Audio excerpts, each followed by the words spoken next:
Hey everyone, it's Susie here for day 7 of 31 Days of Orange. Today we are going to watch Winchester, which I believe has been released, I think it was earlier this year, so 2018 in the UK.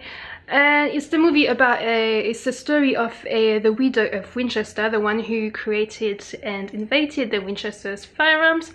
And so I don't know if she has like some belief, but she must have had belief. So she believed in ghosts, and that the ghosts needed to be free wherever they were inhabiting a house. And so I think, I'm not sure, I should do some dig up on that, but I think she refurbished the house they had. That's like a massive mansion with like crazy stuff in it, like stairs that led to nowhere, like windows that led to, or like stairs that led to windows and then out. So she did some crazy refurbishment to let the ghost go free. And so the movie Winchester is about that. And I've got to say that I found just before the movie I knew the story from like probably like the TV series and just the internet in general, and I liked the idea of the house, and I found that very interesting. Not that I believe in ghosts, but I found the idea of the woman doing this for ghosts interesting. And I was wondering if she has done that because she thought mansion was haunted, or if she has done so because the guns that her husband created obviously, well, people using guns the husband has created obviously killed people. And then maybe the ghost coming in the mansion were the ghost of those victims. And yeah, so hopefully this movie is gonna give me some more details. If not, I'll just go on the internet and Google shit like everyone else does nowadays in the 21st century.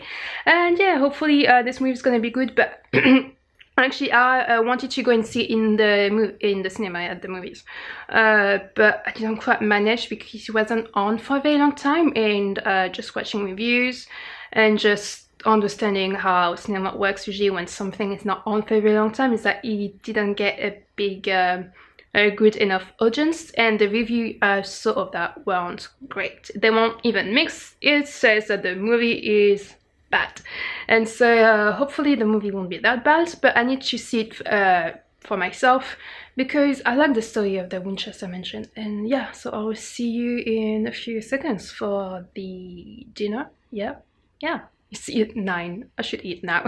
See you guys. So for dinner, it's a very big salad with well, salad, tomato, and that's tuna, and there's sweet corn and bits of bacon, and I think that's it. Dressing is just the usual: olive oil, apple cider vinegar, mustard, pepper, a bit of salt, a bit too much, and what else? Garlic and shallots. That was bad. That was terrible. Yeah, that wasn't very great. So it was good to see a movie about that story. So yeah, so that was the story of a man was hired by a board of trustees of the Winchester company and of the, is it Winchester Repeated Company of something like that, to assess the mental state of Sarah Winchester, who I don't know if she was the widow of, or if she was the sister of. I think she was the sister of the Winchester person who was in charge. Because she's built the house and she's talking about spirits and ghosts and everything, so people think she's crazy, which is what most of people will do. But what I think was the cause of them calling on the doctor to assess mental state was because Sarah Winchester didn't like firearms at all. She's forbidden anyone to have any firearms in her house. And I think so she was against firearms and the use of them, I think. And yeah, so I think the main reason to hire the doctor was to fire her for that reason, because she was a threat. She was a major shareholder. Yes, I think that's how you say it.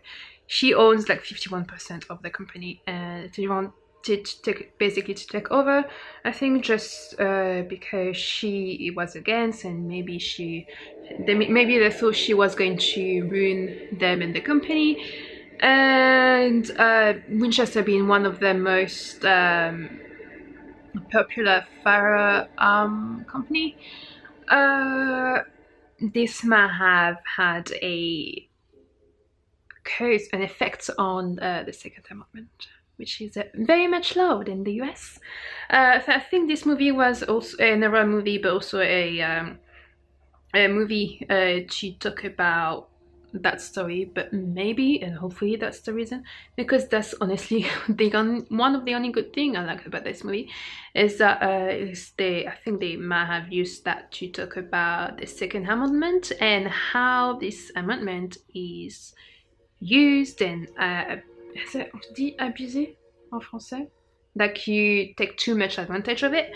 Also mostly because as most of people know, this amendment was created and put in place back when firearms were not as automatic and quick as nowadays. So I think someone read it on Facebook. I saw a video of someone talking about that, actually, about not talking, it's like a not like a parody, it's just a video of like acting with a with someone coming in an office shooting, that someone being white, I'd like to precise, this is important, and with like a very long rifle, and he shot like once, and then he'd like take quite a long time to clean the thing, and then put the powder, and then with the thing just push the powder and put the like the shell or something, and then you can see everyone in the background just running around, running away, and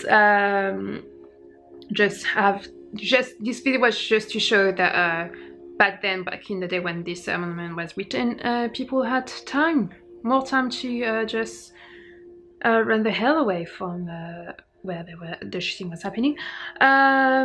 There's obviously, as a European person, it's not much my place to say, but as a spectator of what's happening in the US every day, there's just, yeah, it's time for gun control. I mean, at the moment, I say that mostly probably because we do have gun control in Europe, and we have in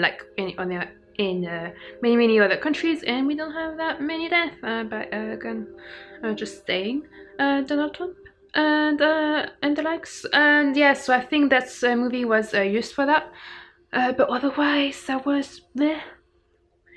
It was just too predictable, badly written.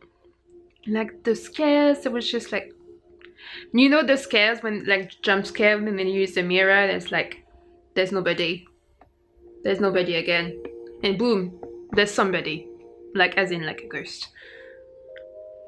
And at the end there were the camera was focused on a door and some a board with nails on it. It was like there's a nail that's gonna fall and it's gonna be the end of the movie, and guess what happened? The nail fell and that was the end of the movie. Yes, it was just too many things that was just predictable, and like